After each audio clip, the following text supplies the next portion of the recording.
अस्सलाम वालेकुम। मैं निसर आज मैं आप लोगों को सूरह माऊन की तिलावत सुना रही हूँ। इससे पहले कि मैं सूरह माऊन की तिलावत सुना, मैं आप लोगों को इसके कुछ फायदे बताती हूँ। तो चल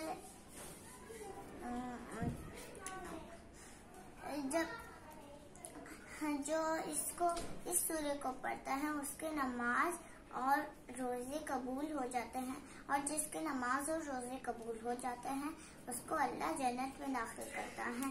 ये तो बहुत अच्छी बात हुई कि ये सूरह हम जो भी पढ़ेगा और उसके रोजे और नमाजें कबूल हो जाएंगी। तो चले मैं शुरू करती हूँ।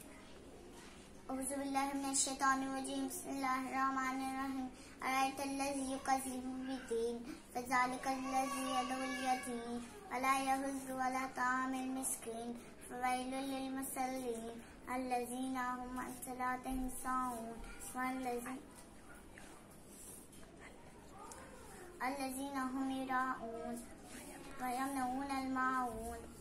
सदक़ल्लाहुल अज़ीम। Bye bye.